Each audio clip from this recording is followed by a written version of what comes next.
El día de hoy vamos a dar inicio al diplomado con el módulo 1 y dura 2 semanas, como se les había indicado. Hay personas que se han inscrito el día de hoy que no han participado en el módulo 0, ¿no? Que es la inducción a la plataforma y todo eso. Les pido que por favor vean al finalizar la clase. Les voy a colocar ahí mi número de celular y con un mensaje internamente las personas que no hayan pasado el módulo 0, por favor, que se comuniquen. Creo que hay alguien que está con su micrófono encendido. Ahora sí, ahora sí. Ya, gracias. Bueno, lo voy a presentar al docente. El docente es el doctor Milton Álvarez Laura. Tiene el diplomado en Comercio Internacional y Operativa Aduanera. Tiene un diplomado en Formación Docente para la Educación Superior. Es egresado de la maestría en Derecho Constitucional y Derecho Procesal Constitucional. Tiene un diplomado también en Impuestos y Regulación Fiscal. Tiene otro diplomado en Derecho Administrativo, Gestión Pública y Reformas Normativas. Doctor, por favor, si nos puede contar un poco de su experiencia profesional. Claro que sí. Muchas gracias. Buenas noches tengan todos, estimados colegas. En primer lugar, agradecer a la Fundación por la invitación que me hacen para poder dictar esta clase y poder compartir un poco de la experiencia que se tiene respecto a materia tributaria, ¿no? Bueno, como yo lo había señalado Karen, yo soy de formación abogado. Me he titulado a la gestión 2010 en la Universidad Mayor de San Andrés. Bueno, pues mi campo de acción hasta ese entonces era básicamente ver temas penales, ¿no? Sin embargo, por azares del destino se dio la oportunidad de ingresar a trabajar a la administración tributaria. Ingresé a trabajar la gestión 2011, finalizando la gestión 2011 a la gerencia Graco La Paz. Entonces, en la gerencia Graco La Paz tuve la oportunidad de ingresar a ver lo que es la unidad de cobranza coactiva al departamento jurídico, donde se ven todo lo que son los procesos que ya están para cobro, ¿no? Toda la deuda o sanción que ya está ejecutoriada, firme, y la administración tributaria tiene las facultades para poder ejercer o establecer lo que son las medidas coactivas para recuperar la deuda, ¿no? Y posteriormente me reasignaron de unidad y yo estaba trabajando en la unidad contencioso tributario, donde es la unidad que se encarga de defender los intereses de la administración tributaria en procesos coactivos, procesos contenciosos tributarios, procesos contenciosos administrativos, acciones de amparo constitucional, recursos de alzada, recursos jerárquicos, ¿no? Y bueno, ya la gestión 2016, finalizando, ya concluyó mi participación, ¿no? Por un tema de reestructuración y otros temas más. Entonces yo me dedico desde la gestión 2017, 18, 19 a ver la parte privada, ¿no? Soy asesor contribuyentes, ¿no? Todo lo que la administración tributaria me ha podido capacitar, ahora lo utilizo para el otro lado, digamos, ¿no? La gestión 2020 tuve la oportunidad de volver a la administración tributaria, pero bueno, fue por un periodo corto, ¿no? Y actualmente nuevamente estoy asesorando clientes, contribuyentes en temas estrictamente tributarios, ¿no? Entonces, esa sería básicamente mi experiencia, mi trayectoria en el ámbito tributario, ¿no? Después doy clases de pregrado en la Universidad Salesiana, en la Universidad Central tuve la oportunidad de dar también, en Fundación IDEA, en temas relacionados nuevamente al ámbito tributario, ¿no? Entonces, básicamente esa sería mi experiencia. Gracias, doctor. En la plataforma van a encontrar el cronograma. Cada inicio de módulo vamos a informar acerca del cronograma, las actividades para esta semana. En este módulo, las actividades son en el foro 1 y 2. Tienen el foro 1 y 2 que también el docente, antes que finalice la clase de hoy, les va a explicar que a partir de mañana van a estar habilitados, es decir, de martes a domingo está habilitado el tema de los foros en la primera semana. Luego, para la segunda semana, ya tenemos el tema del foro 3 y 4, la exposición de casos, que es un trabajo que van a hacer, que el docente les va a explicar, la prueba final que consta de 60 puntos, y bueno, entre los foros y la exposición ya tendríamos los 100 puntos. Es muy importante que visiten la plataforma el día de hoy para ver el tema del cronograma, el día de mañana para ver el tema de los foros. Eso sería todo, doctor, agradecida con usted y bueno, cualquier cosa que necesite, me escribe. Muy bien, muchas gracias. Gracias y buenas noches a todos. Buenas noches. Muy bien, entonces, de momento, como lo ha indicado Karen, no tenemos una lista oficial porque ha habido personas que se han inscrito recién el día de hoy, ¿no? Pero una de las directrices que tiene la fundación, que también nos delega a los docentes, es que tengan mínimamente una asistencia del 80%, ¿no? Es decir, si son 6 clases, tienen que estar presentes por lo menos en 5, ¿no? Y por otro lado, la forma de evaluación, como lo dijo también Karen, tenemos 2 foros programados para esta semana, 2 preguntas y 2 foros también que están programados para la siguiente semana. Hay un material que se les está proporcionando para que ustedes puedan revisar, puedan verlo. Y hoy también les voy a explicar, ya finalizando la clase, en qué consiste por lo menos uno de los foros, ¿no? Que tienen que revisar unas 2 sentencias constitucionales. Y también se va a hacer un sorteo, como vamos a tener una lista ya el día de mañana o tal vez el miércoles. El siguiente miércoles va a haber una pequeña exposición de unas sentencias emitidas por el Tribunal Supremo de Justicia que resolvieron casos o controversias tributarias, ¿no? Entonces la exposición va a ser sumamente corta, ¿no? Y yo estimo que sea máximo 5 minutos por cada participante, en el caso más extremo, ¿no? Porque simplemente yo necesito que puedan compartir lo sustancial, cómo ha resuelto el Tribunal Supremo de Justicia esta controversia específica. No necesitamos que se ingrese en detalles, ¿no? Y bueno, tenemos una evaluación, que la evaluación sí tenemos que coordinar, creo que está programado para un día específico, ¿no? Donde ustedes van a poder ingresar a la plataforma y también van a poder dar su parcial, ¿no? O el examen, que tiene una mayor ponderación, 60 puntos. El tema número 1, esta unidad, está dividido en 2 partes, ¿no? La primera parte es Derecho Constitucional Tributario, donde vamos a ver, ¿no? El tema de la relevancia constitucional en el ámbito tributario, ¿no? Vamos a ver cuál es un concepto de potestad tributaria, vamos a ver también cuáles son los principios limitadores a la potestad tributaria, ¿no? Principios que están establecidos en la Constitución que van a poner un freno a la actividad tributaria que tiene el Estado. Y la otra parte del módulo es el derecho tributario formal, ¿no? Entonces, para ver el derecho tributario formal tenemos que ver también lo que es el derecho tributario material, vamos a ver las diferencias entre ambos, y luego vamos a pasar a ver lo que es el procedimiento de determinación de la deuda tributaria, ¿no? Cómo se determina deuda tributaria, cómo la ley establece la determinación de la deuda, ¿no? Y esto lo vamos a asociar mucho, no solamente al tema normativo, ¿no? Lo que vamos a asociar es con casos que el Tribunal Supremo de Justicia ya ha resuelto, ¿no? Cómo el Tribunal Supremo de Justicia interpreta la norma, ¿no? Y cómo ha ido resolviendo las controversias que se han ido suscitando entre el Estado y el contribuyente, ¿no? Yo particularmente como abogado, desde mi punto de formación, bueno, pues es sumamente importante conocer el tema de la jurisprudencia, ¿no? Porque si bien tenemos la normativa que está, el Código Tributario, que podemos leerlo, que podemos conocer las resoluciones normativas del directorio, bueno, pues tenemos que ver cómo el Tribunal Supremo de Justicia aplica esa norma a un caso concreto. Y también vamos a advertir que el Tribunal Supremo de Justicia, al momento de resolver una controversia, generalmente aplica principios, ¿no? Y es básicamente lo que vamos a ver en la primera parte respecto a los principios constitucionales de tributación, ¿no? Entonces, no basta solamente con conocer la norma, también es importante conocer cómo el Tribunal Supremo de Justicia ha ido resolviendo las controversias, ¿no? Y también vamos a advertir que las controversias en materia tributaria, al igual que en otras ramas del derecho, generalmente se van reiterando, ¿no?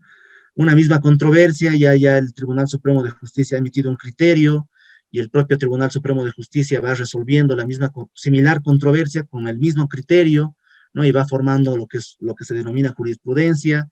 Entonces, esto ya nos da un criterio de cómo el Tribunal Supremo de Justicia podría resolver una determinada controversia, ¿no? Esto tiene que ver, está estrechamente relacionado con el tema o con el principio de seguridad jurídica, ¿no? Todos debemos tener como contribuyentes y también como administración tributaria una cierta certeza, ¿no?, de cómo se puede resolver una controversia en el ámbito tributario, ¿no?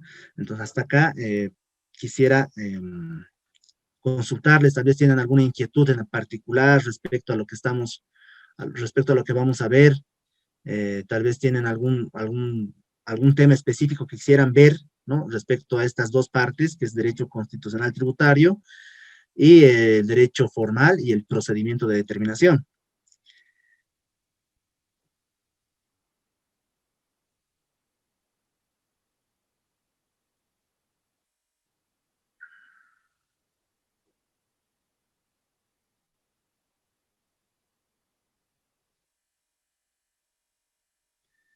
De momento no, ¿no? Entonces, cualquier momento, por favor, hagan las consultas que vean convenientes, no es necesario que se termine de explicar, quieren compartir algo, tienen alguna duda, entonces hacen uso de la palabra. Bien, entonces veamos la primera parte, que es el derecho constitucional tributario, ¿no? Entonces, para poder explicar esa parte, tendríamos que remitirnos primero a lo que son las fuentes del derecho tributario, ¿no? De dónde provienen las normas del derecho tributario y por qué la Constitución Política del Estado llega a ser la principal fuente del derecho tributario, ¿no? A ver, alguien tiene una duda acá. Sí, todo el material respecto al diplomado, las diapositivas y demás, sí van a ser se van a compartir, ¿no? No hay restricción respecto al material. Las diapositivas se las va a pasar a ustedes y ustedes las van a tener. Y la prueba que vamos a dar la siguiente, bueno, está programado creo que para el sábado o el domingo de la siguiente semana, también tiene que ver con lo que hemos avanzado en clase, ¿no? En clases, y también con lo que con la normativa que respalda el avance de clases, ¿no? La clase grabada se graba, tengo entendido que sí se graban las clases y van a estar colgadas en la plataforma, ¿no? Entonces, respecto a eso, no se preocupen, todo el material se va a compartir en la plataforma. Entonces, de eso no tengan ningún tipo de pena. Vemos entonces las fuentes de derecho tributario. Partimos de un concepto importante, ¿no? El Código Tributario establece de dónde provienen las normas del derecho tributario y coloca en la cúspide lo que es la Constitución Política del Estado, ¿no? Posterior a la Constitución están los convenios y tratados internacionales, el Código Tributario, las leyes, los decretos supremos, las resoluciones supremas y los reglamentos. Obviamente acá tenemos que añadir lo que son las leyes que emiten los niveles de gobierno, ¿no? Bolivia es un estado autonómico a partir de la promulgación de la Constitución Política del Estado de la gestión 2009.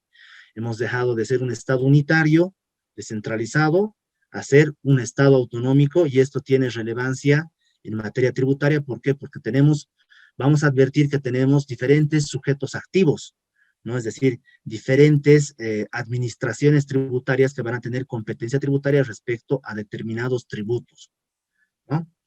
Pero ven, acá la idea es ver por qué la Constitución Política del Estado es la norma suprema, ¿no? Y para aquello tendríamos que remontarnos, ¿no?, a la primera Constitución Política del Estado promulgada en el territorio nacional. Entonces, todos los países, o todos los estados, todos los territorios, al momento de decidir conformar o ser independientes, en el caso de Bolivia, después de la liberación del yugo español, de la revolución, tenía, bueno, pues diferentes alternativas, ¿no? Por un lado, podrían anexarse a lo que es el Bajo Perú, podrían pertenecer a lo que es el Río de la Plata, o en todo caso podrían conformar un estado independiente, ¿no? Entonces, conocemos perfectamente que Bolivia decidió conformarse en un estado independiente, y para aquello tuvieron que establecer cuáles iban a ser las reglas del juego dentro del territorio nacional. Es decir, cómo se iban a constituir los órganos de poder, ¿no? Y qué derechos y garantías iban a tener los ciudadanos que iban a conformar parte de este territorio, Entonces, es un pacto político, la Constitución llega a ser un pacto político entre gobernantes y gobernados, ¿no? Entonces, vamos a hablar, en 1826 se promulga la primera Constitución Política del Estado, y esta deviene de un poder constituyente originario, ¿no? ¿Por qué? Porque antes de 1825 no existía el Estado boliviano como tal, ¿no?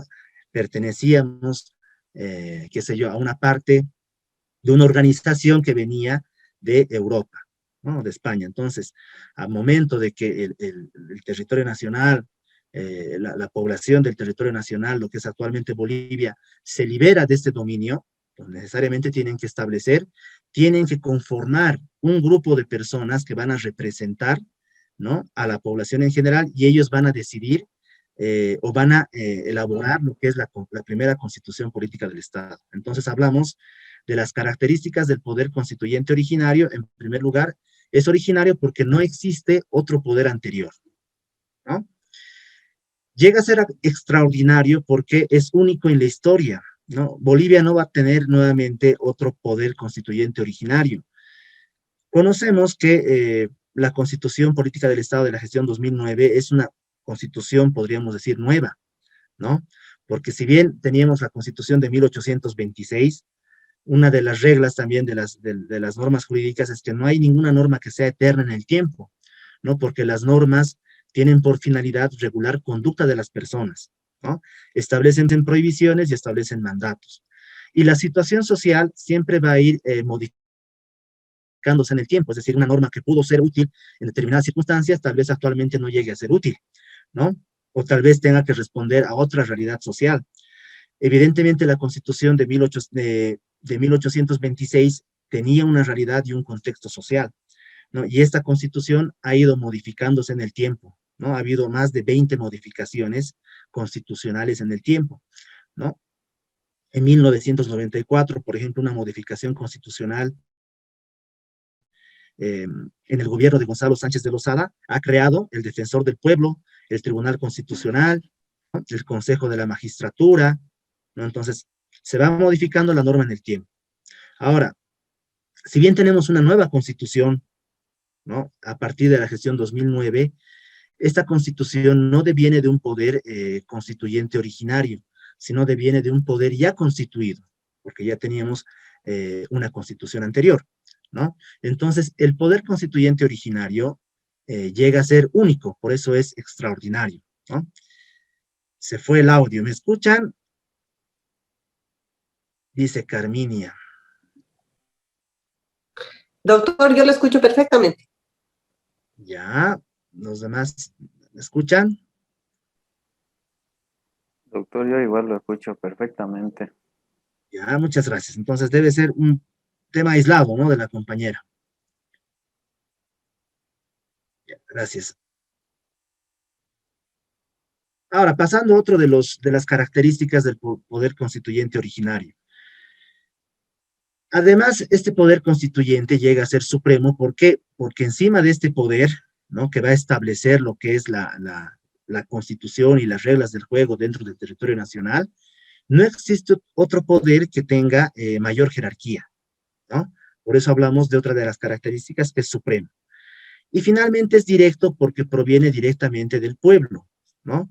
Pero evidentemente el pueblo o la población de ese entonces no podían reunirse, me imagino por temas de logística, ¿no?, para poder conversar entre todos y decidir cómo se iba a conformar el territorio, o cómo se iba a conformar la estructura de poder dentro del territorio. Entonces, necesariamente tenía que haber delegados o representantes, ¿no?, que se van a denominar asambleístas constituyentes originarios, ¿no? Y también vamos a recordar que la gestión 2009, o por lo menos el proyecto de gobierno, la primera gestión de gobierno de Evo Morales del MAS, tenía como principal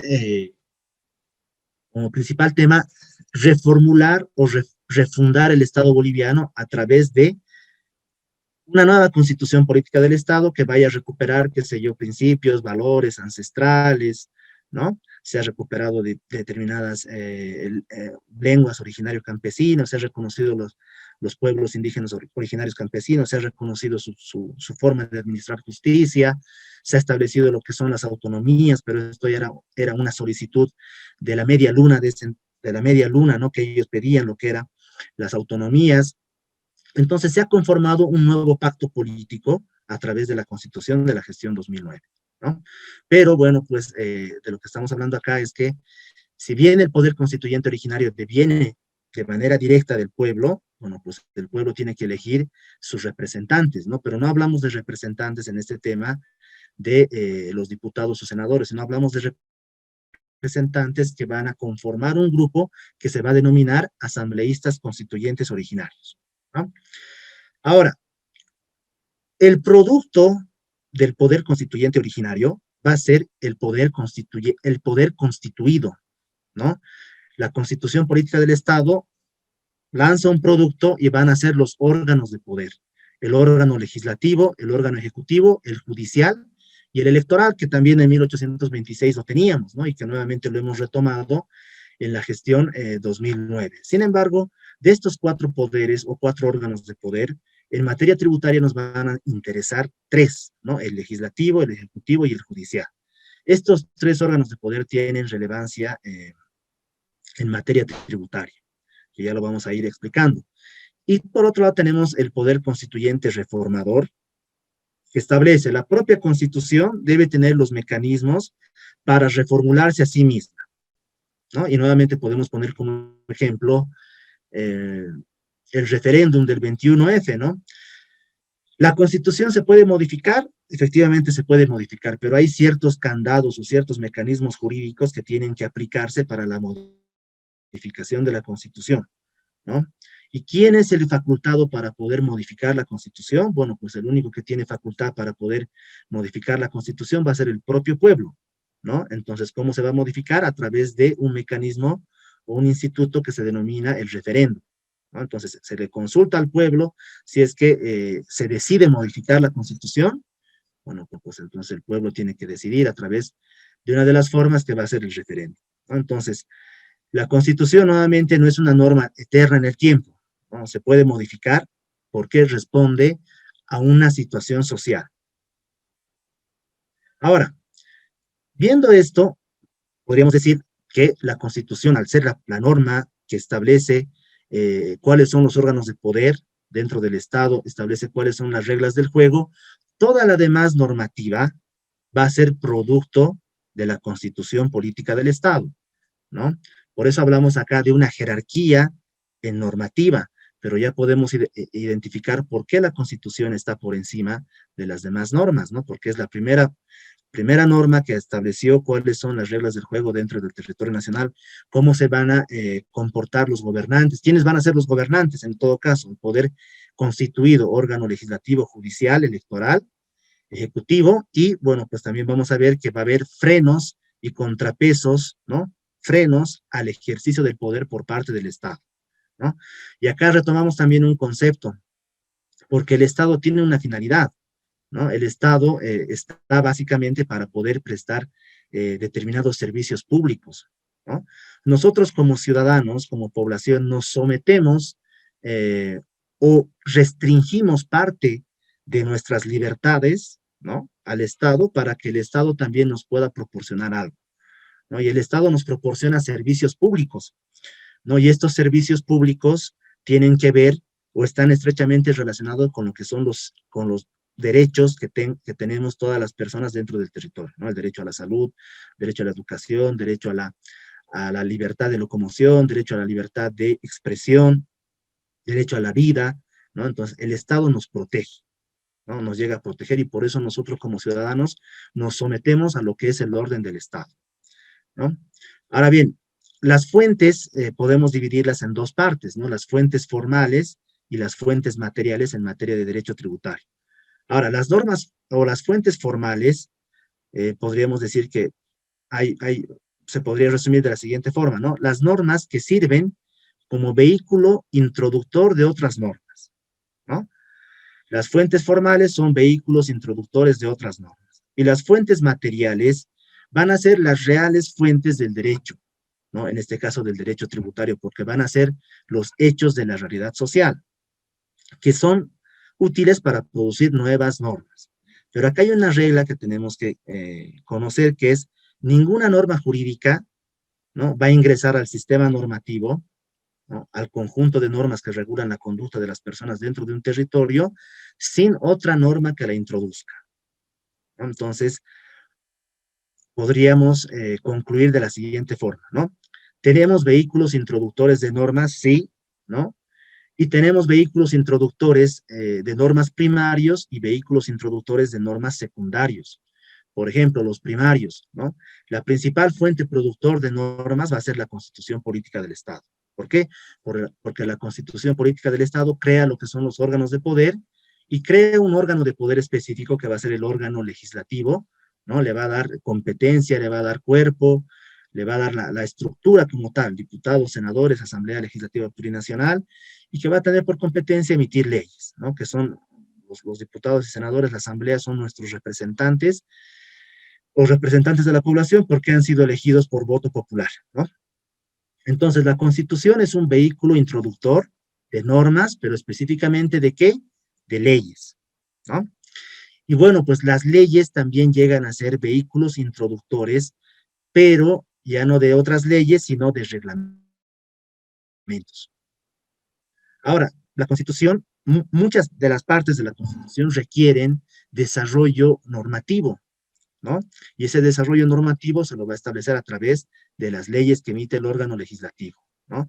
Y muchas de las leyes, es decir, la generalidad de las leyes también necesitan desarrollo normativo, porque las leyes, dentro de la estructura de poder del Estado, órgano legislativo, ejecutivo, judicial y electoral, ¿no?, van a ser aplicados por el órgano ejecutivo. El órgano ejecutivo se encarga de cumplir y hacer cumplir las leyes, ¿no? Y para cumplir y hacer cumplir las leyes y la Constitución Política del Estado requiere también de la emisión de normativa. Pero, por ejemplo, un decreto supremo ya no puede ser un vehículo introductor de otras normas. Y las resoluciones ministeriales lo propio. Los reglamentos tampoco pueden ser vehículos introductores de otras normas. Las resoluciones normativas de directorio que emite el Servicio de Impuestos, las resoluciones de directorio que emite la Aduana Nacional de Bolivia, ya no tienen esta facultad de ser vehículos introductores de normas, ¿no? Porque son secundarios, porque se emiten simplemente para el cumplimiento de otras normas. Entonces, tenemos un ejemplo acá importante respecto al vehículo introductor de normas, en el artículo 74, si no me equivoco, del Código Tributario. A ver si revisamos el artículo 74.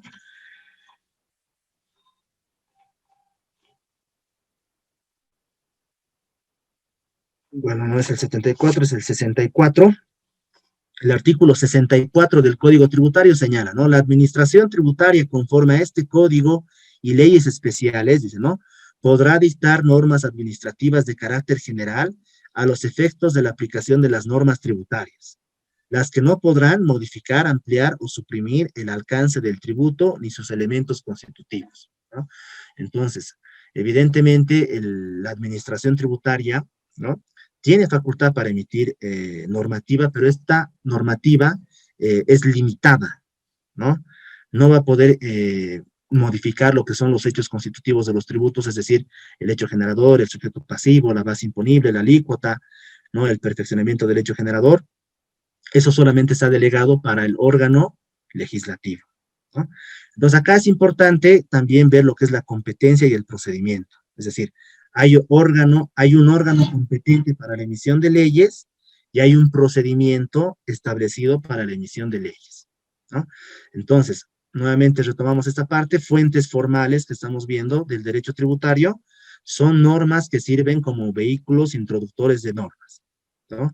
Pero ¿cuáles llegan a ser las fuentes materiales, las fuentes reales del derecho tributario? Van a ser los hechos de la realidad social, o en todo caso los hechos de la realidad económica que nos interesa más ver en temas tributarios. Por ejemplo, ahora estamos hablando de, bueno, se ha creado un nuevo impuesto, ¿no?, el impuesto a las grandes fortunas, ¿no? Muy bien, entonces el Estado Nacional tuvo que verificar lo que es la realidad social, ¿no?, establecer si efectivamente se podía crear un impuesto a través de esta situación muy particular de los millonarios en Bolivia, ¿no? Entonces ha visto por pertinente que se cree un impuesto que grave las grandes fortunas. ¿no? Un hecho social. Ahora, en un futuro, como se tiene pronosticado, muchos de los trabajos actuales que realizamos van a llegar a ser sustituidos por robots, ¿no? Hay un periodista, Andrés Oppenheimer, que en sus libros Crear o Morir o Sálvese quien pueda, él, a través de estudios que ha realizado, pronostica, ¿no? Que a través de acá a unos 10 años, y eso era antes de la pandemia todavía, señalaba que muchos de los trabajos van a ser sustituidos por inteligencia artificial, ¿no? Y él identifica claramente tres profesiones, ¿no? Primero, bueno, los médicos, por un lado, ¿no? Por otro lado están los contadores y por otro lado también están los abogados, ¿no? Entonces, él dice, hay mucho del trabajo que realizan estas tres profesiones que en un futuro van a poder ser sustituidos por inteligencia artificial, ¿no? También señala, ¿no? Y pronostica el tema de la utilización de robótica en las empresas, la utilización de drones, qué sé yo, para repartir productos. Entonces, a lo largo del tiempo, con esta revolución que tenemos, este cambio disruptivo de aplicación de los instrumentos informáticos, tecnológicos y demás, se van a generar nuevos hechos sociales que van a ser, en realidad, ellos los que van a ser las principales fuentes del derecho tributario, ¿no? Por ejemplo, la aplicación de impuestos a la utilización de drones para repartir productos, la aplicación de impuestos a la propiedad de robots, ¿no?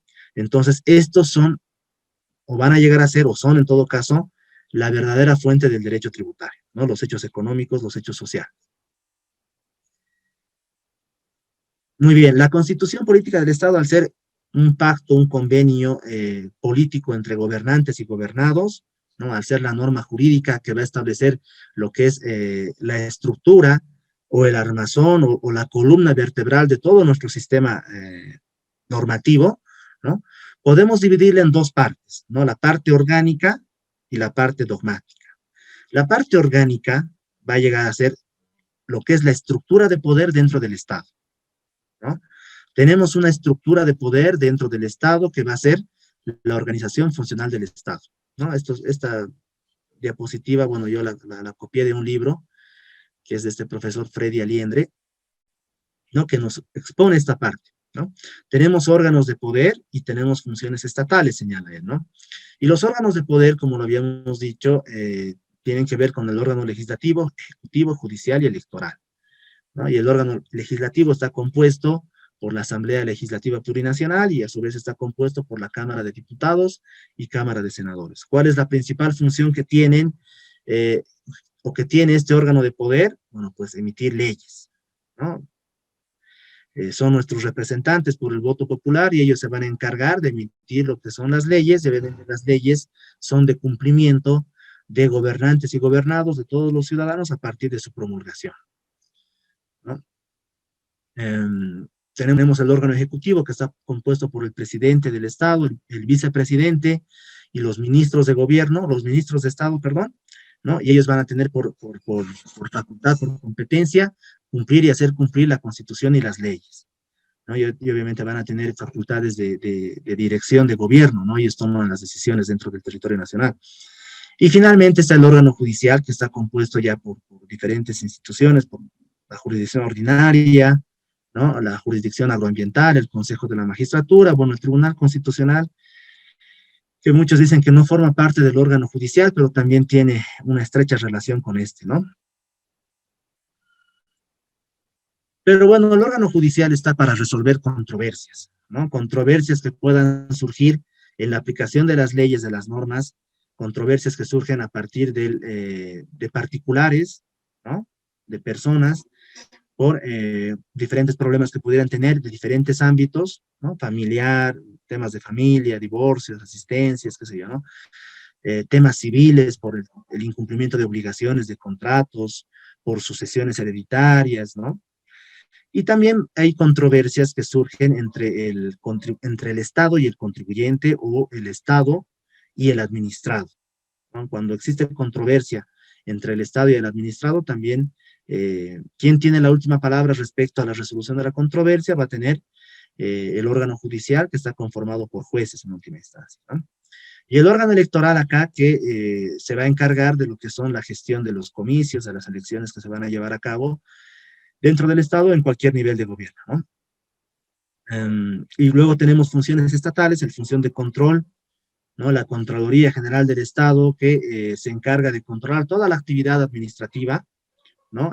Respecto a al control que realizan, respecto al manejo eficiente de los recursos del Estado, ¿no? La Contraloría emite informes, establece auditorías para verificar que las instituciones del Estado estén cumpliendo con sus objetivos y lo estén haciendo de manera eficiente y eficaz, ¿no?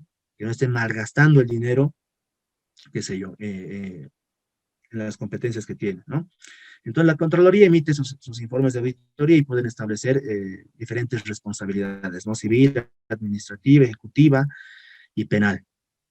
Tenemos órganos de defensa de la sociedad, por ejemplo, la Defensoría del Pueblo, ¿no? Que se va a encargar, qué sé yo, va a tener como competencia verificar que los órganos del Estado, también las instituciones públicas, no vayan a vulnerar lo que son derechos de las personas, ¿no? Y también los privados no lleguen a vulnerar, y ellos también pueden activar lo que son las defensas, los mecanismos judiciales para la defensa de los derechos de las personas.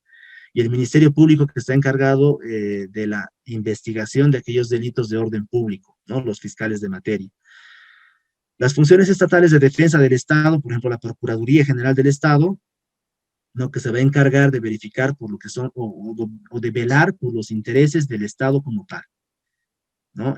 Por ejemplo, en el juicio, o en los juicios que teníamos, el juicio en La Haya, respecto al tema con Chile, ¿no? Entonces, quien se encargaba de velar por los intereses del Estado era la Procuraduría General del Estado, ¿no?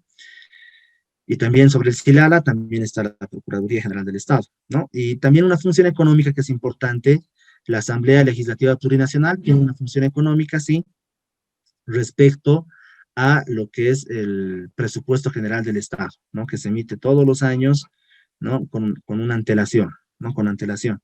El presupuesto general del Estado de la gestión 2022 se va a elaborar la gestión 2021, ¿no? Y va a establecer cuáles son los ingresos, la estimación de los ingresos y gastos para la siguiente gestión fiscal de las instituciones del Estado.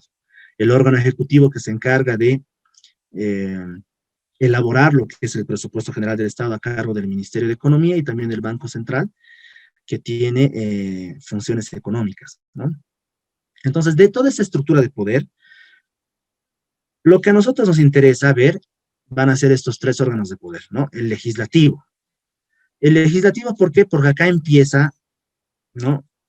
Lo que es la emisión de las leyes, lo que nos interesa es la creación de tributos a través de leyes, ¿no? Vamos a ver que solamente se puede crear tributos a través de leyes, ¿no? No hay otro mecanismo establecido, ¿no? Para la creación de tributos que no sea a través de el órgano legislativo, ¿no? ¿Quién se va a encargar de la gestión de aplicación de los tributos? Va a ser el órgano ejecutivo, ¿no? A través de entidades descentralizadas como es el Servicio de Impuestos Nacionales, la Aduana Nacional de Bolivia, que son parte de la estructura del Ministerio de Economía, ¿no? Y ante la controversia entre la aplicación y la gestión de los tributos, podríamos decir incluso ante las arbitrariedades que pudiera cometer el sujeto activo, que es el Estado, ¿no? El Servicio de Impuestos, la aduana, la administración tributaria departamental o municipal. Bueno, pues en última instancia el contribuyente va a poder acudir al órgano judicial para que él dilucide la controversia. ¿Quién tiene razón? O bien el Estado o bien el contribuyente. Muy bien, empezando ya por ver el tema de la potestad tributaria, porque todo lo anterior era como una parte introductoria. Vemos el artículo 108 de la Constitución establece, ¿no? Son deberes de las bolivianas y los bolivianos tributar en proporción a su capacidad económica conforme con la ley, ¿no? Entonces ya empezamos a ver. Y acá hay que hacer una aclaración también, ¿no? Todos los ciudadanos somos sujetos de derechos, ¿no? Pero los derechos tienen dos caras, ¿no? Por un lado está un derecho y por otro lado está una obligación. Por ejemplo, si yo tengo derecho a, a la vida, ¿no? Porque empezamos por ese derecho, porque el derecho a la vida es el principal derecho del cual van a ser o se van a ejercer los demás derechos, entonces tengo la obligación de respetar la vida del otro, ¿no? Ahora, si yo tengo el derecho a la educación, también voy a tener el deber o la obligación de tributar en proporción a mi capacidad económica para que el Estado me pueda satisfacer ese derecho, ¿no? Y así podríamos jugar con todos los derechos, porque un derecho implica siempre una obligación, ¿no? Ahora, acá también podemos hacer una aclaración. Todos los bolivianos estamos en la obligación, son nuestros deberes de tributar en proporción a su capacidad económica. Lo que vamos a ver más adelante es efectivamente el principio de capacidad económica, pero entendido como el principio de capacidad contributiva, ¿no? Y hay una diferencia entre capacidad económica y capacidad contributiva. Bueno, sí, efectivamente hay una diferencia, ¿no? Pero es una diferencia más conceptual, ¿no? Pueden haber personas que tengan la misma capacidad económica, pero diferente capacidad contributiva, podríamos decir, ¿no? Por ejemplo, dos personas, dos jóvenes que tienen, qué sé yo, una edad de 30 años cada uno, ¿no? Y ambos trabajan en instituciones públicas y tienen un sueldo de 10,000 bolivianos, ¿no? Podríamos decir que tienen la misma capacidad económica, sí.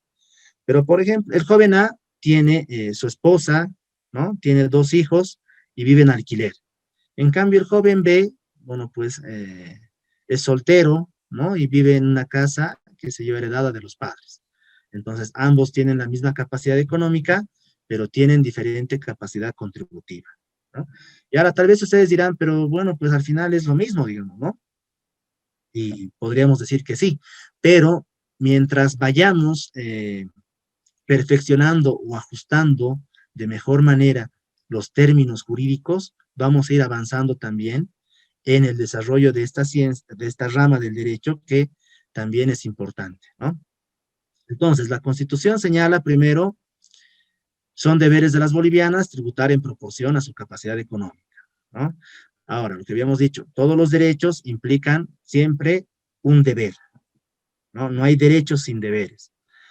Y por otro lado, el artículo 298 nos señala, son competencias privativas del nivel central de gobierno, porque tenemos diferentes niveles de gobierno, el nivel central, el nivel departamental, el nivel municipal, ¿no? Las autonomías nos referimos, la autonomía indígena, originario, campesina y la autonomía regional, ¿no? Pero se reserva para el Estado, ¿no? La creación de impuestos nacionales, tasas y contribuciones especiales del nivel central de gobierno, ¿no? Y la codificación importante, sustantiva, ¿no? En materia tributaria, también está reservada para el nivel central de gobierno. Ya vamos a ver el tema con la diferencia entre autonomías y federalismo, ¿no? Porque no llegan a ser lo mismo. Pero de momento nos quedamos con el tema de que son competencias privativas del nivel central de gobierno la emisión de o la creación de tributos a través de leyes, ¿no? Y también la codificación, porque solamente tenemos un solo código tributario o una sola ley general de aduanas que van a regir todo el sistema normativo, todo el sistema tributario, ¿no? Muy bien, veamos lo que es el concepto de potestad tributaria. ¿Qué entendemos por potestad tributaria? ¿No?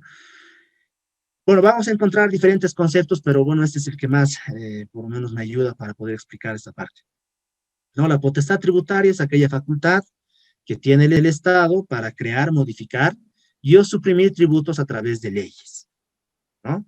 Por un lado, y exigir coercitivamente el cumplimiento del pago de dichos tributos, ¿no? Entonces, este concepto lo podemos dividir en dos partes. Primero está el Estado, ¿no? A través del órgano legislativo, tiene facultad para crear tributos, para modificar tributos o para suprimir tributos. No, nuevamente, las leyes no son eternas en el tiempo, y lo propio. los tributos no son eternos en el tiempo, ¿no? Se pueden modificar, se pueden crear y se pueden suprimir. Pero una vez que el Estado crea, ¿no? Lo que se entiende, crea tributos a través de leyes, ¿no? También tiene la facultad de poder establecer, ¿no? Coercitivamente el cumplimiento del pago de los tributos. Entonces, acá también estamos ante otra de las características principales de las normas jurídicas, ¿no? Porque convivimos actualmente con diferentes sistemas normativos, ¿no? Hay diferentes normas, ¿no? Pero el sistema normativo jurídico tiene la característica principal de ser coercitivo ante el incumplimiento, ¿no? ¿Qué quieren las normas? O sea, ¿cuál es la finalidad de las normas? Es regular conducta de las personas. Van a establecer prohibiciones, qué es lo que no tienen que hacer, y van a establecer también obligaciones o deberes, qué es lo que tienen que hacer las personas, ¿no? Por ejemplo, tenemos normas de trato social o normas religiosas. Las normas de trato social, bueno, te establecen que si vas a un lugar a cenar, tienes que comer con cubiertos, ciertas normas de ética, de conducta, ¿no? Cuando entras a una habitación, cuando entras a un curso, ¿no? Normas de trato social te obligan a que tengas que saludar, cuando te vas también del lugar tienes que despedirte, cerrar las puertas, qué sé yo, ¿no? Pero ¿qué pasa si incumples esas normas? La sociedad te va a exigir coercitivamente, qué sé yo, que cumplas, ¿no? ¿Qué pasa con las normas religiosas? ¿No? Por ejemplo, las normas, los 10 mandamientos, no matar, no mentir, ¿no? ¿Qué pasa ante el incumplimiento? ¿Dónde está la sanción? Bueno, pues la sanción no está en el terreno, en la vida como tal, ¿no? La sanción va a estar después de la vida terrenal. Pero en cambio, las normas jurídicas, ¿no? Nuestro sistema normativo tiene por característica la facultad de coerción, es decir, que ante el incumplimiento el Estado está legitimado como para poder coercionarle al contribuyente, en este caso, al cumplimiento de dichas obligaciones o a la sanción de las prohibiciones, ¿no? Entonces, esto es un concepto importante para poder entender lo que es la potestad tributaria. Y si bien llega a ser un concepto medianamente corto, ¿no? Implica 3 tipos de procedimientos por lo menos, ¿no? Por un lado, el procedimiento legislativo para la emisión de las leyes, ¿no? Por otro lado, el procedimiento de determinación de la deuda tributaria, cómo se determina deuda, y finalmente, ante el incumplimiento del contribuyente, el procedimiento de ejecución de la deuda tributaria, ¿no? Este pequeño concepto implican estos 3 procedimientos. Primero, ¿no? La Constitución Política del Estado establece cuál es el procedimiento para la emisión de leyes, ¿no? Tenemos la Cámara de Diputados y la Cámara de Senadores. La Cámara de Diputados generalmente los proyectos de ley ingresan por la Cámara de Diputados y la Cámara de Diputados se va a denominar la Cámara de Origen, ¿no? En la Cámara de Diputados se van a conformar diferentes tipos de comisiones en diferentes temas para tratar una ley. Entonces, si hay un tema económico, hay una comisión económica. Si hay un tema de salud, hay una comisión en salud. Si hay un tema de seguridad ciudadana, hay una comisión en seguridad ciudadana. Y ellos se encargan. Entonces, el proyecto de ley en temas tributarios también tiene una comisión, ellos se encargan de discutir la ley, ¿no? Elaborar un borrador, un proyecto de ley, y obviamente después que ya tienen el proyecto de ley, ponerlo a consideración de toda la Cámara de Diputados. Y obviamente la Cámara de Diputados van a revisar, van a discutir y, bueno, pues podrían aprobar. Una vez que lo aprueban, lo van a remitir a la Cámara de Senadores, y la Cámara de Senadores se va a conformar como la Cámara Revisora, ¿no? Ellos también van a elaborar, van a tener su comisión, van a revisarla, van a discutir y probablemente la vayan a aprobar o tal vez vayan a establecer algunas observaciones, ¿no? Pero en definitiva, una vez que aprueban, las 2 cámaras se juntan, ¿no? La asamblea en pleno y van a votar por la aprobación o no del proyecto de ley, ¿no? Entonces, se sanciona la ley, se aprueba la ley por las 2 cámaras, diputados y senadores, y la van a remitir al órgano ejecutivo para la promulgación de la ley. ¿no? Y el órgano ejecutivo, el presidente, quien es el que promulga la ley, probablemente va a tener algunas observaciones, tiene 10 días para observar, ¿no? Y esas observaciones simplemente van a ser sugerencias, ¿no? Puede tener sugerencias y remitirlo a lo que es a la Cámara, perdón, a la Asamblea Legislativa, y ellos podrían, como que podrían, como que no podrían considerar esas sugerencias. Si no las consideran, las van a volver a remitir al órgano ejecutivo, y el órgano ejecutivo, el presidente, está en la obligación de promulgar. Una vez promulgada la ley, bueno, la ley tiene efectos siempre para hechos futuros a partir de su promulgación, no para hechos pasados. Y eso también hay algunas controversias en materia tributaria respecto a la promulgación, específicamente respecto al impuesto recientemente creado a las grandes fortunas. Pero ya lo vamos a ver más adelante. Entonces, primero se tiene que crear el tributo a través de una ley, a través de un procedimiento específico establecido en la Constitución, ¿no? Ahora, una vez que ya se crea el tributo, lo que tiene que pasar, o sea, por procedimiento, tiene que existir en la ley una forma para poder determinar la deuda tributaria, ¿no? Que es lo que vamos a ver también, que es el derecho tributario formal, ¿no? Porque dentro del derecho tributario formal está el procedimiento de determinación de la deuda tributaria. ¿Cómo se determina deuda tributaria? ¿No? El Código Tributario establece 3 formas de determinación, una a través del sujeto activo, otra a través del sujeto pasivo y otra mixta, ¿no? El sujeto activo es el Estado. El Estado puede determinar deuda a través de un procedimiento de investigación que se denomina el procedimiento de verificación o fiscalización, que lo vamos a ver, ¿no? Investigan si el contribuyente efectivamente está cumpliendo correctamente con sus obligaciones tributarias. Y el otro procedimiento, bueno, la otra forma de determinar deuda va a estar a cargo del contribuyente, del sujeto pasivo, y que va a ser en materia del Servicio de Impuestos Nacionales a través de la presentación de declaraciones juradas, ¿no? ¿Quién mejor que el contribuyente sabe cuánto es lo que compra, cuánto es lo que vende, cuánto es lo que tiene que declarar, cuánto es lo que tiene que pagar, ¿no? Entonces, una vez que se determina deuda, ¿no? ¿Cómo se extingue la deuda? La deuda, bueno, pues hay diferentes formas de extinción, pero la principal forma de extinción de la deuda va a ser el pago. ¿Qué pasa si el contribuyente no paga, ¿no? Entonces ya iniciamos lo que es el procedimiento de ejecución de la deuda tributaria, ¿no? Y acá el Estado aplica lo que es su poder coercitivo, ¿no? Para poder cobrar o recuperar la deuda tributaria establecida por el contribuyente o establecida por la administración tributaria que no fue cancelada por el contribuyente. Ahora, el procedimiento de ejecución tributaria básicamente lo que hace es atacar el patrimonio del contribuyente.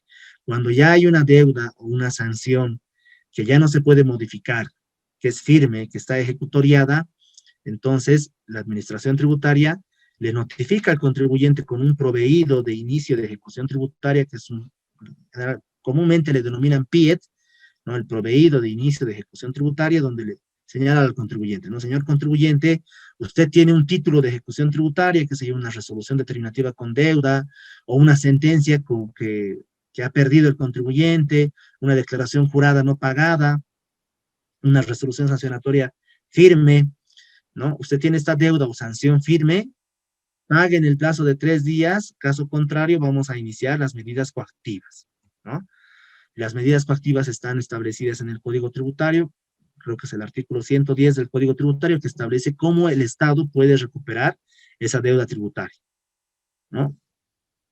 Bueno, algunas de las medidas son intervención del negocio del deudor, ¿no? Mandan un interventor, que generalmente no se aplica.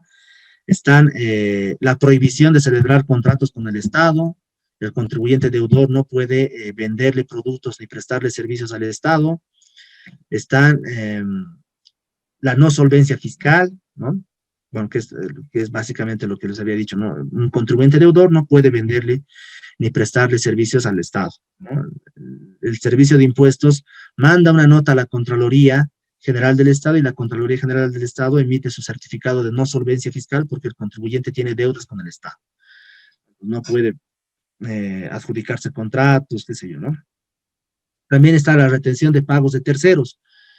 El contribuyente deudor, lo que hace la administración tributaria es investigar, ¿no? Le investiga, va a revisar su libro de ventas del contribuyente deudor y va a verificar, este contribuyente deudor tiene clientes, entonces sus clientes probablemente le vayan a deber al contribuyente deudor de impuestos, entonces yo les voy a emitir una orden para que no le paguen a él, sino ese dinero que entreguen directamente a la administración tributaria, ¿no? Retención de cuentas bancarias, que también es una de las medidas más comunes que tiene la administración tributaria, ¿no? Manda una nota, una solicitud de información a la ASFI ordena como la autoridad de supervisión del sistema financiero, ordena a todas las entidades financieras, informen si el contribuyente deudor de impuestos tiene deudas, o tiene, perdón, cuentas bancarias, ¿no? En algún banco. Entonces los bancos van informando, ¿no? Y una vez que advierten que en determinado banco tiene cuentas, o tiene montos, cuenta bancaria y tiene dinero ahí, lo que hace la administración tributaria es cobrarse directamente de, bueno, pues de la cuenta bancaria, ¿no? Le pide que le remitan el cheque, que obviamente tiene que ser congruente, ¿no? Tiene que tener relación con el monto de la deuda, ¿no? También la administración tributaria, en esta facultad coercitiva que tiene para exigir el pago de los tributos, ¿no? Puede hipotecar, embargar y rematar los bienes inmuebles del contribuyente, ¿no? Puede hipotecar, embargar y secuestrar lo que son los vehículos automotores del contribuyente para posteriormente rematarlos, ¿no? Y finalmente, la última de las medidas coactivas que tiene dispuesta en la norma para recuperar la deuda tributaria es la clausura, ¿no? Entonces, en materia tributaria tenemos 3 diferentes formas de clausura. Por ejemplo, hay clausura por no emisión de factura, ¿no? Hay clausura por no estar inscrito en los registros tributarios correspondientes, ¿no? El régimen general, régimen simplificado. Cuando un contribuyente abre su negocio y está en la obligación de estar inscrito en el régimen general o en el simplificado, pero no está inscrito, la administración tributaria en operativos coercitivos va a verificar, ¿no? Y le va a clausurar al contribuyente inmediatamente hasta que regularice su inscripción. Cuando hablo de regularizar su inscripción, puede ser ese mismo día, ¿no? Y finalmente, hay la clausura por no pago de impuestos. Pero el Código Tributario establece que esta medida coactiva de clausura es la última medida que tiene que aplicar la administración tributaria en caso de que las otras medidas no hayan tenido resultados, ¿no? ¿Por qué? Porque la clausura vulnera podría vulnerar otros derechos relacionados al contribuyente o a la actividad del contribuyente, ¿no? Porque si van a cerrar el negocio, también podrían vulnerar lo que es el derecho al trabajo que tengan los dependientes, ¿no? Entonces, este concepto nuevamente, como les había comentado, tiene 3 tipos de procedimientos inmersos, ¿no? O subyacentes. Pero muy bien, acá tenemos lo que es el concepto de potestad tributaria, ¿no? Y bueno, pues también tenemos lo que son los principios limitadores al ejercicio de la potestad tributaria por parte del Estado.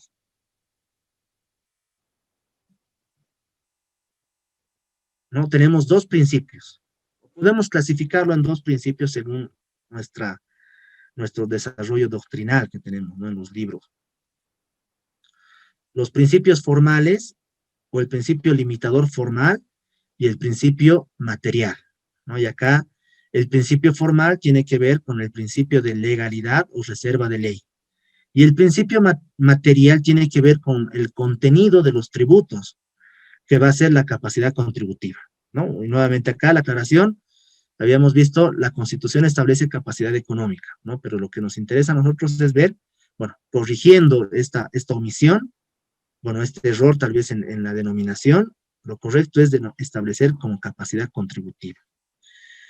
Hay una pregunta acá de compañero Querubín, dice, ¿existe un procedimiento de cuál es la primera acción que ejerce la administración tributaria para cobrar deudas? La primera acción, sí, efectivamente hay un procedimiento, ¿no?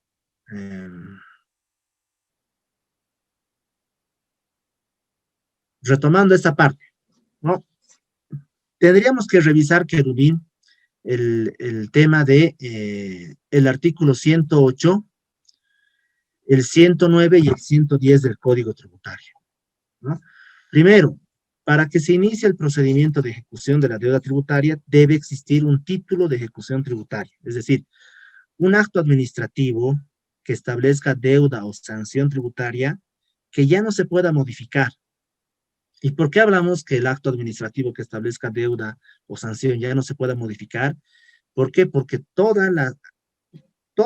los actos administrativos que establecen deuda o sanción son susceptibles de impugnación, ¿no? Es decir, el contribuyente puede reclamar ante un tercero que no está de acuerdo con esa deuda o con esa sanción, ¿no? Pero obviamente tiene plazos, ¿no? Lo que vamos a ver en procedimiento, todo se maneja con plazos, ¿no? Hay 20 días para impugnar, hay 15 días para impugnar, 20 días para el recurso de alzada, 15 días para el contencioso tributario, hay 30 días para presentar descargos, hay 15 días para presentar documentación en el procedimiento de fiscalización. Todo vamos a ver en la parte del derecho tributario formal, que son con plazos, ¿no? Entonces, si el contribuyente no ejerce su derecho a impugnar, a reclamar en el plazo correspondiente, entonces ha perdido ese derecho y esa deuda se ha consolidado para el Estado, ¿no? Y eso es importante. También vamos a ver que es importante porque mucha de la deuda tributaria o sanciones que emite la administración tributaria, de acuerdo a las estadísticas que nos arroja la Autoridad de Impugnación Tributaria, contienen errores, ¿no? Entonces, acá yo aclaro que no es que lo diga yo, ¿no? No es que diga, qué sé yo, el licenciado Álvarez, que la deuda que emite o el trabajo que emite la administración tributaria contiene errores, ¿no? En realidad son las estadísticas que nos arroja la Autoridad de Impugnación Tributaria, que más del 50% de las impugnaciones a través del recurso de alzada y jerárquico terminan en nulidad de obrados, ¿no? ¿Y eso qué significa? Pues que hay un error por parte de la administración tributaria al momento de ejercer sus funciones. ¿Y esto qué significa? Que los contribuyentes, si no están de acuerdo con la deuda o con la sanción, tienen la posibilidad de impugnar, de reclamar, ¿no? Ahora, hablamos de la deuda tributaria que no fue reclamada, o un título de ejecución tributaria es la deuda tributaria que fue reclamada por el contribuyente, ¿no? Que fue impugnada, pero pues perdió el contribuyente y esa deuda se ha consolidado a través de una resolución de recurso de alzada, una resolución de recurso jerárquico, una sentencia, ¿no? Por otro lado, otro de los títulos de ejecución tributaria van a ser las declaraciones juradas presentadas por el contribuyente con saldo a favor del fisco que no fueron pagadas, ¿no? Pero en contra de esta declaración jurada no hay recurso ulterior, ¿no? Es decir, no podría el contribuyente actuar de manera incongruente, presentar su declaración jurada e impugnar su propia declaración jurada, ¿no? Eso es un contrasentido, ¿no? Entonces no hay una impugnación en contra de las declaraciones juradas.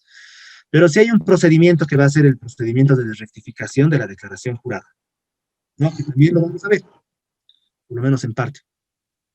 Entonces, primero partimos de un título de ejecución tributaria para que la administración tributaria inicie el procedimiento de ejecución para recuperar la deuda.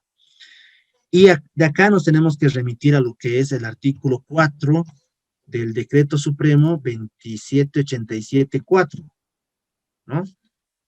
El Decreto Supremo 27874, en su artículo 4, respondiendo a la pregunta de manera puntual, establece cuál es el inicio. Bueno, pero en todo caso el inicio es a partir de un título de ejecución tributaria, ¿no?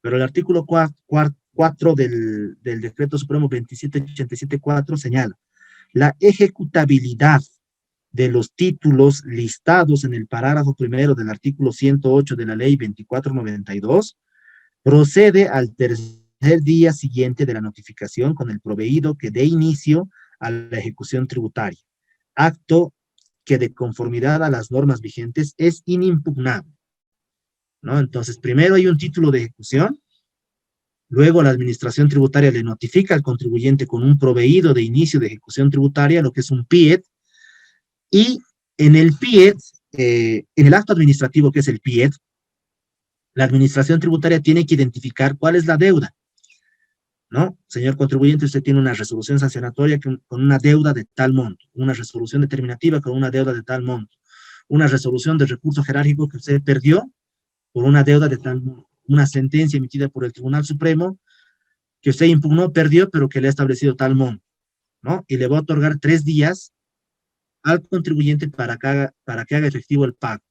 Si el contribuyente no hace efectivo el pago, ahí recién vienen todas las medidas coactivas establecidas en el artículo 110 que les había comentado: intervención, prohibición de celebrar contratos con el Estado, retención de cuentas bancarias, hipoteca, embargo, remate de bienes inmuebles, secuestro de vehículos, y por último, la medida de clausura del establecimiento comercial, ¿no? A ver, aquí alguien más. Marcelo dice, ¿no? En el caso de declaraciones juradas, si corresponde, se puede pedir la prescripción de las acciones del SIM, dado el tiempo transcurrido. Sí. Hay causales de oposición o suspensión a la ejecución tributaria, y ese es el artículo 109 del Código Tributario, ¿no? Y el artículo 109 no te dice que puedes pedir prescripción, ¿no? Pero te establece cuáles son las facultades de, perdón, cuáles son las causales de oposición a la facultad de ejecución. El parágrafo segundo, numeral primero, dice: cualquier forma de extinción de la deuda tributaria prevista por este código, ¿no? Entonces tenemos 5 formas de extinción de la obligación, que va a ser el pago, la compensación, la confusión, la condonación de deudas y finalmente la prescripción. Ahora, tal vez la pregunta va dirigido al contexto actual. ¿Y por qué les digo el contexto que tenemos, de acuerdo a la normativa que tenemos? Es que el tema de la prescripción ha tenido mucha controversia en su interpretación. Y yo diría que tampoco es tanto así como controversia, porque ha habido una mala aplicación de la norma, y podríamos incluso decir, bueno, desde mi perspectiva, un abuso por parte de la administración tributaria respecto a la interpretación de la norma en temas de prescripción, porque ha ido aplicando la prescripción de manera retroactiva, ¿no? Todo estaba muy bien, todo estaba claro con la ley 2492, ¿no? Hasta la gestión 2012, ¿no? El Código Tributario tiene una vigencia de la gestión finalizando la gestión 2003, ¿no? Ya actualmente sigue vigente, ¿no? Pero ha sufrido diferentes tipos de modificaciones, derogaciones. Y una de las derogaciones importantes que tuvo el Código Tributario fue en el Instituto de la Prescripción, porque antes teníamos el término de 4 años para que la administración tributaria pueda, por un lado, determinar deuda, ¿no? Para investigar al contribuyente, para establecerle deuda tributaria, y también tenía un término de 4 años para poder ejecutarle la deuda que ya estaba firme, ¿no? Entonces, esto es sumamente importante para poder comprender lo que es la prescripción. Es decir, hay un antes y hay un después. ¿Qué prescribe?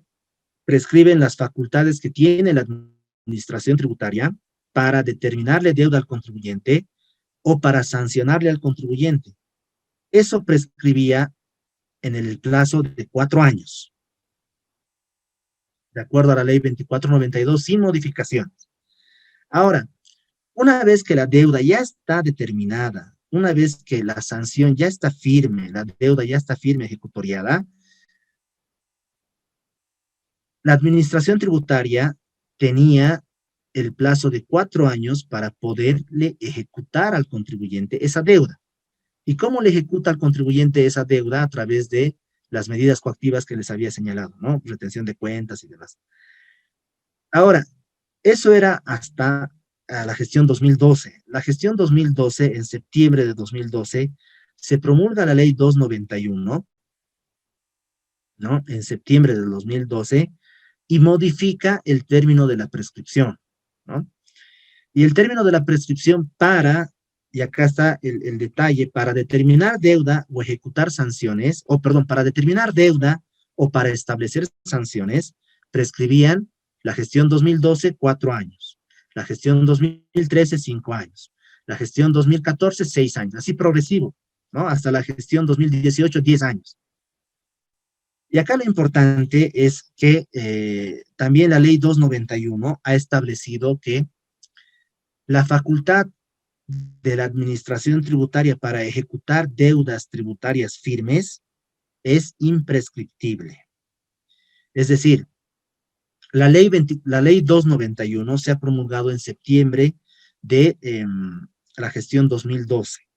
Las declaraciones juradas que el contribuyente ha presentado en octubre para adelante a la fecha, esa deuda tributaria que el contribuyente ha autodeterminado es imprescriptible, ¿no?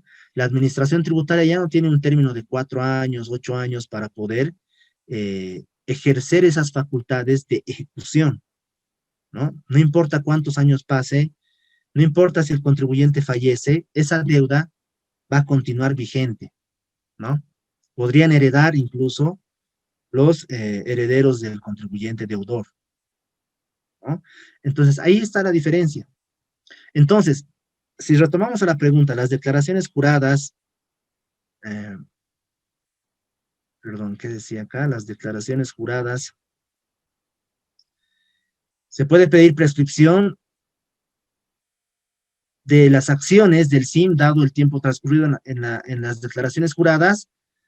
Conforme está la normativa actualmente, si la declaración jurada es de la gestión de octubre 2012 para adelante, entonces las acciones de la administración tributaria para ejecutar esa deuda son imprescriptibles. Pero si la declaración jurada es de junio 2012, julio 2012, agosto 2012 y para atrás, entonces el Servicio de Impuestos, la Aduana Nacional, bueno, el Servicio de Impuestos en este caso, tenía 4 años para poder ejecutar esa deuda. Entonces, a la fecha ya estaría prescrito, ¿no? Entonces, no sé si esta parte está bien, está correctamente. Ya, a ver, tenemos una pregunta más acá.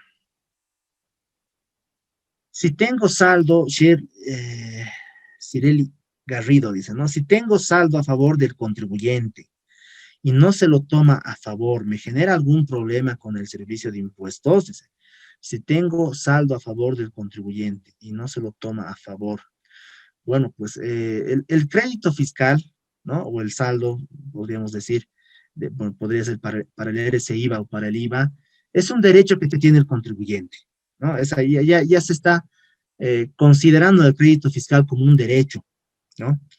Por ejemplo, en el Perú, la Autoridad de Impugnación Tributaria siempre organiza, ¿no? Organizaba, ¿no? El año pasado no pudo organizar jornadas tributarias, ¿no? Y siempre trae, o generalmente trae expositores del exterior, ¿no? Y hay un profesor apellida Bravo Cusi, que él en su exposición hace 2 años atrás creo que señalaba que el derecho, el crédito fiscal ya puede considerárselo incluso como un derecho, ¿no? Entonces, bajo esa lógica de que ya el crédito fiscal puede considerarse como un derecho, tendríamos que decir que los derechos se ejercen, ¿no?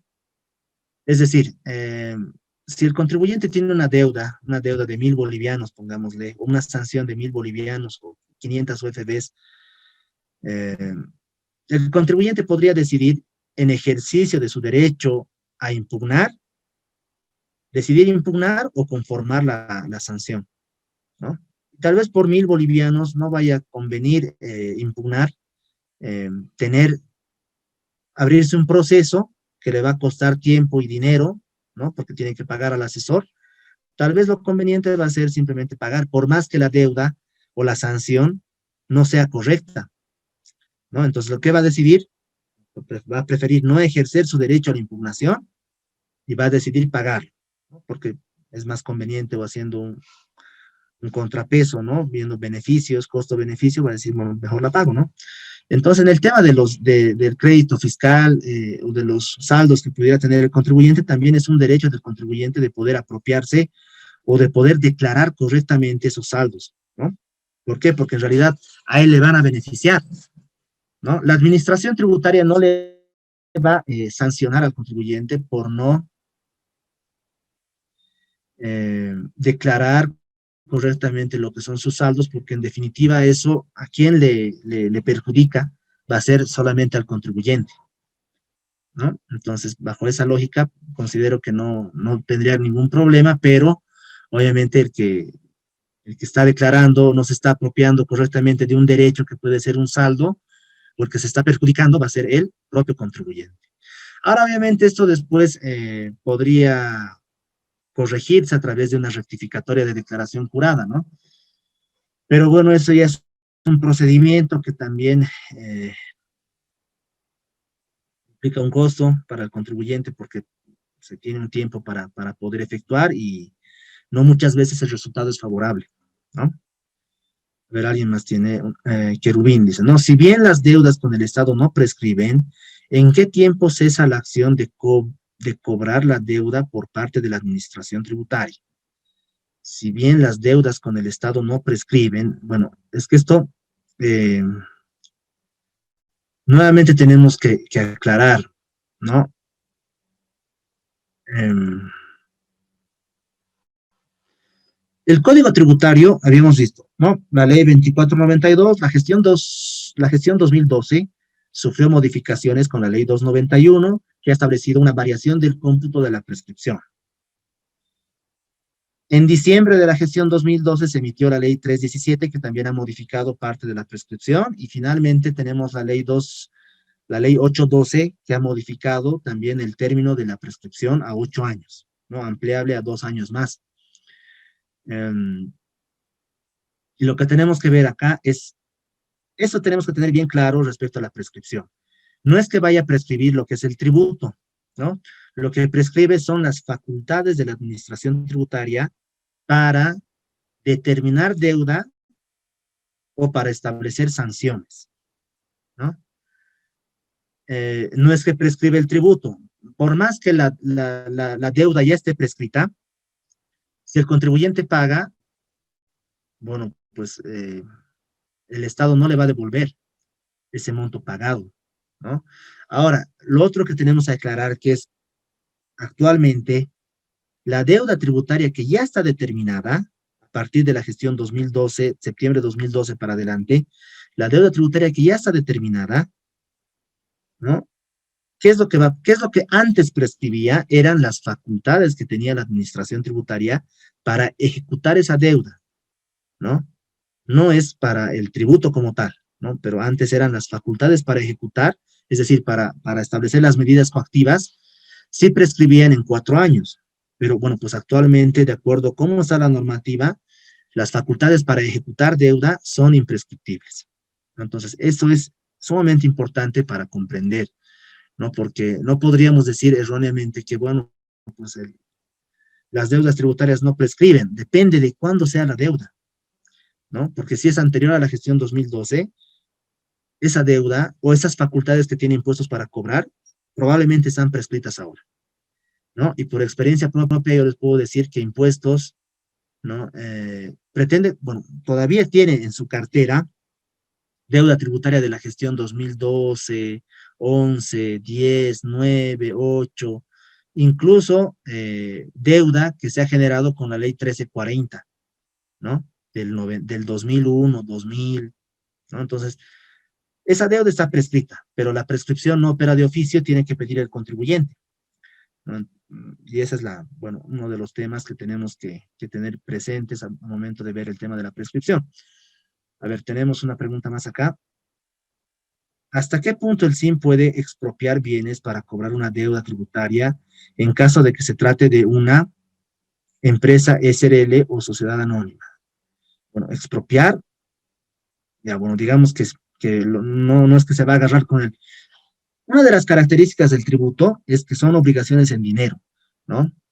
Y el dinero es un bien fungible. ¿Por qué? Porque el Estado quiere dinero para poder prestar servicios, ¿no? Porque las instituciones públicas requieren funcionar y bueno, pues para que las instituciones públicas que prestan servicios puedan funcionar, el Estado tiene que solventar ese gasto.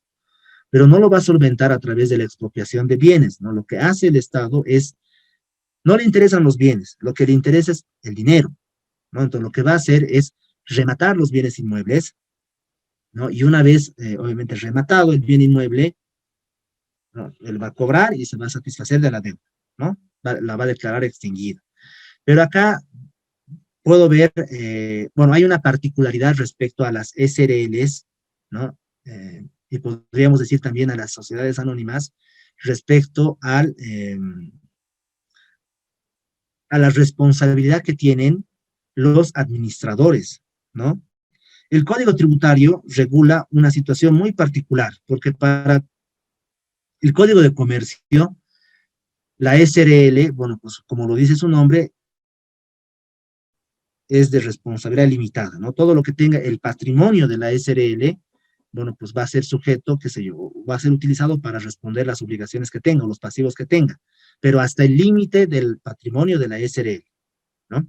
En materia tributaria ya se rompe con esta característica de la SRL, ¿no? ¿Por qué? Porque hay un procedimiento que se denomina procedimiento de derivación de la acción administrativa. Y este procedimiento de derivación de la acción administrativa está dentro del procedimiento de ejecución tributaria. ¿En qué consiste? Ponemos el ejemplo del SRL, ¿no? La administración tributaria va a investigar, bueno, cuando ya el contribuyente tiene una deuda inmodificable, va a investigar, va a querer recuperar la deuda, ¿no? Pero probablemente el contribuyente, el patrimonio de la SRL, ya no alcance para poder satisfacer la deuda. Entonces, lo que va a hacer la administración tributaria es declarar insolvente al contribuyente, va a declarar el agotamiento del patrimonio del contribuyente, y lo que va a hacer es, va a investigar quién ha sido el tercero responsable, el administrador, que ha dejado de pagar sus impuestos, pero lo ha hecho con dolo, es decir, con planificación, con alevosía, con premeditación, de no pagar impuestos.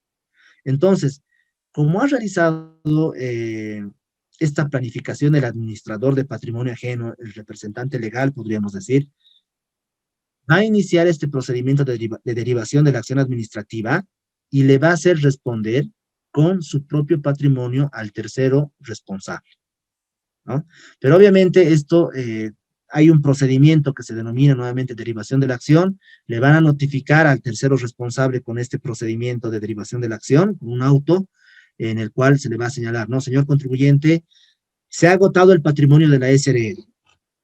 Hemos investigado y usted era responsable, tercero responsable de la SRL. Entonces, hemos verificado que usted no ha cumplido con las obligaciones impositivas como tercero responsable y no ha cumplido con dolo. Hemos advertido dolo en su actuar, es decir, planificación, alevosía, premeditación para no pagar impuestos.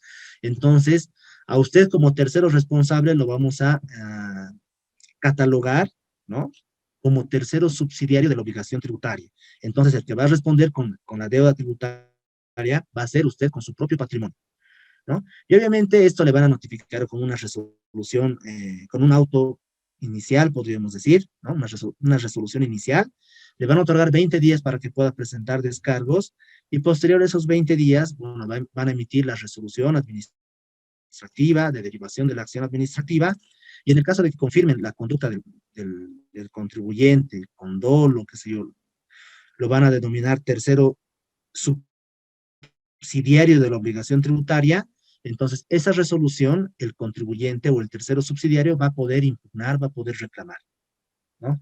Pero esa es una de las características que existe en materia tributaria respecto a las SRLs, ¿no? Se rompe un poco con el tema de la característica de que solamente el SRL puede aplicar lo que es solamente hasta el límite del patrimonio de la SRL, ¿no? La administración tributaria puede investigar, ¿no?, y podría declarar al tercero responsable, tercero subsidiario, y atacar su patrimonio, ¿no? Entonces, esto es importante también conocer.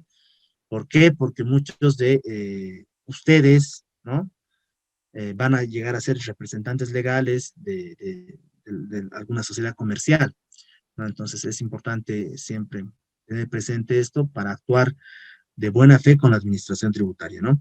Antes de acudir, César dice, antes de acudir a la impugnación por la vía judicial, ¿es necesario recurrir necesariamente a la impugnación por la vía administrativa o se puede hacer directo por la vía judicial?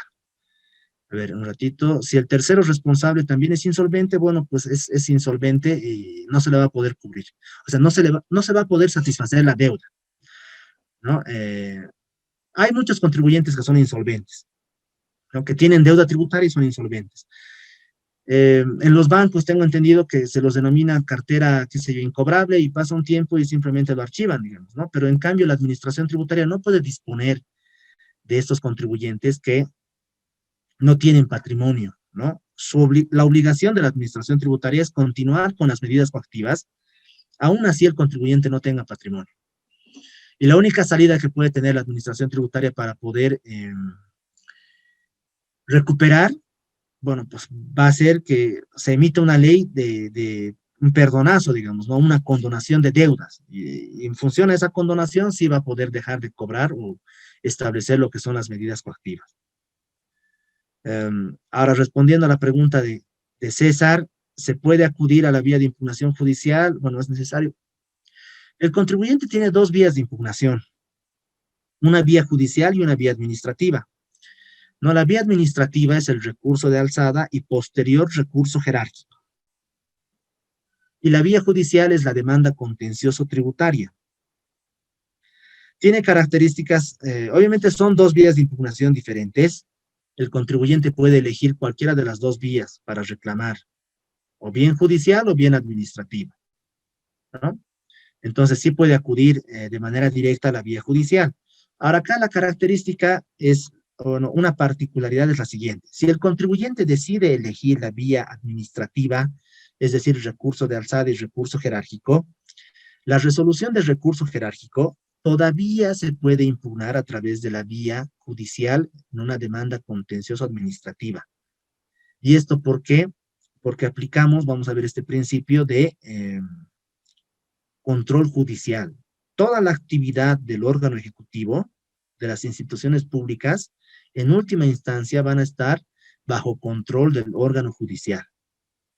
Por eso, si el contribuyente decide elegir la vía administrativa, recurso de alzada, recurso jerárquico, todavía puede interponer demanda contencioso administrativa, que es diferente a la demanda contencioso tributaria, que es la paralela al recurso de alzada, porque la resolución que emitió la Autoridad General de Impugnación Tributaria todavía es una resolución administrativa, ¿no? Emitida por la Autoridad de Impugnación Tributaria que corresponde al órgano ejecutivo. Entonces, por eso todavía, según este principio de control judicial y según la normativa, en contra de la resolución de recurso jerárquico, todavía se puede interponer demanda contencioso administrativa. Pero el contribuyente también tiene la posibilidad de elegir o bien el recurso de alzada o bien la demanda contencioso, pero ya no administrativa, sino contencioso tributario. Esto lo vamos a ver, bueno, en la siguiente clase podríamos ver parte de las impugnaciones, porque también es interesante, o es importante que ustedes vean de dónde provienen lo que es la jurisprudencia. Bueno, hasta acá ya hemos concluido el tiempo correspondiente, pero quería explicarles algo respecto a la lectura, al foro. A los foros. Tienen dos documentos, son dos sentencias constitucionales que tenía que explicarles, pero lo que les voy a pedir, hay una sentencia que tiene 41 páginas, ¿no? Y yo sé que todos tenemos un tiempo limitado, ¿no? Y yo obviamente comparto no, tenemos varias cosas que hacer, estamos trabajando y demás, ¿no? Entonces, esta sentencia la pueden ustedes leer, revisar, a partir de la página 23. A partir de la página 23 pueden revisar la sentencia 95-2017. ¿No? Entonces ya se les acorta un poco más. Igual desde la página 23 se entiende perfectamente el contenido de la sentencia.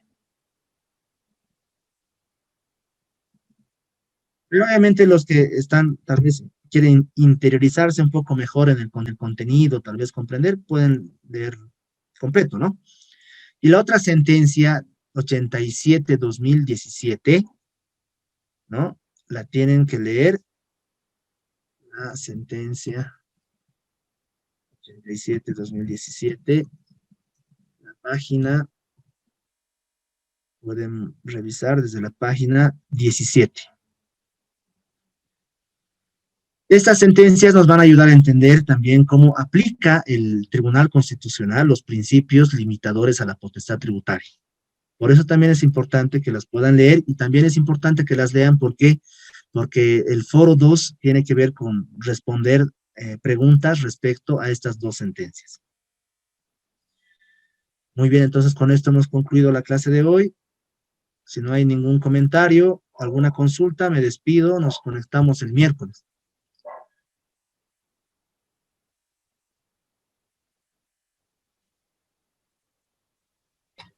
Una consulta, licenciado. Sí.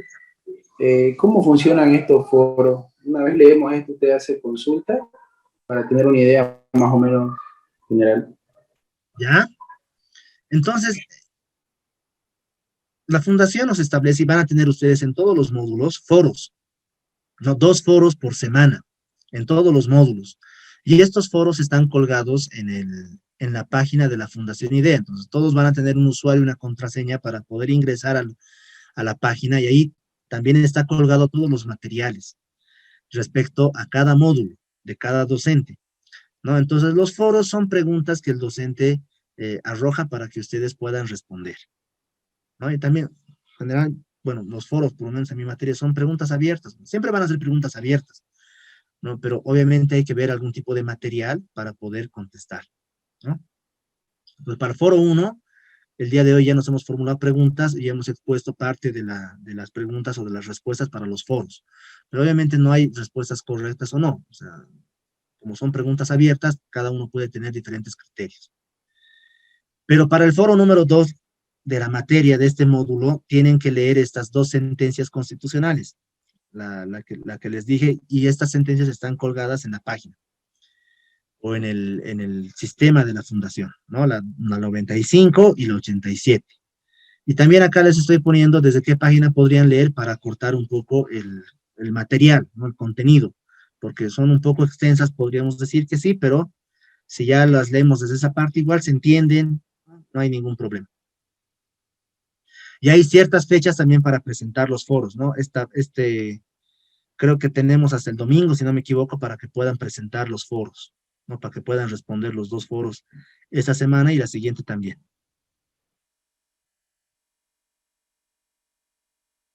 Muy bien, ¿alguna otra consulta más que tengan?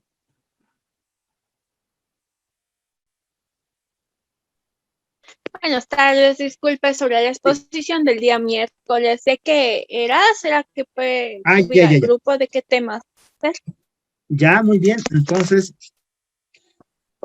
tenemos, hay un sorteo de sentencias. Las sentencias son del Tribunal Supremo de Justicia y tienen cada una un número, el 1, el 2, el 3, el 4. Entonces, cuando ya tengamos la lista del curso, ¿no? Que me imagino que va a ser el miércoles, vamos a sortear las sentencias, ¿no? El número 1 de acuerdo al apellido paterno, ¿no? El 2, el 3, el 4. Y la exposición va a ser el siguiente miércoles, pero nuevamente no es una exposición que llegue a ser ampulosa, ¿no? Lo único que quiero es que ustedes me digan, bueno, he leído la sentencia y la controversia es tal y el Tribunal Supremo ha resuelto de tal forma.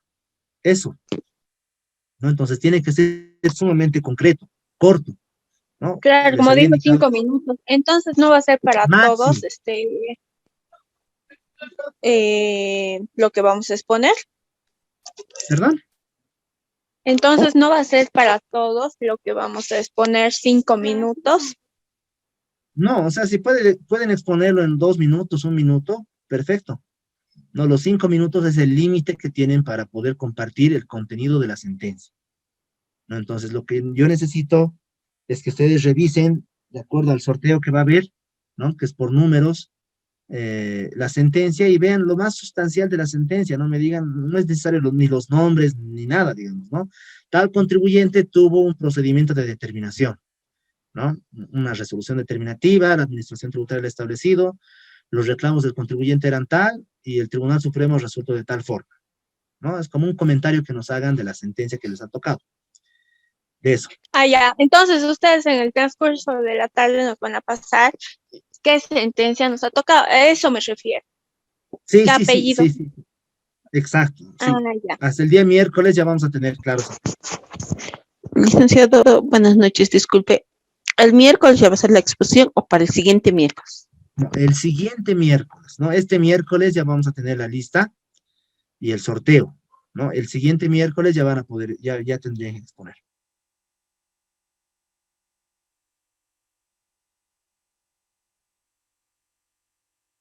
Muy bien, entonces hemos concluido la clase. Si no hay más consultas. Doctor, perdón, le habla Karen. Por si acaso ya llamé lista. Son 2 personas las que han faltado. Son de acuerdo a la lista que le envié, que es una lista preliminar. Hasta el día de mañana ya vamos a tener la lista oficial, ¿no? Del curso. Buenas noches a todos y ya coloqué mi nombre y mi número de celular en el grupo de WhatsApp para que las personas que no hayan pasado el módulo 0, por favor, que tengan dudas respecto a la plataforma, que me escriban con toda confianza. Gracias, doctor, y buenas noches a todos. Gracias, Karen, gracias. Nos vemos hasta el miércoles.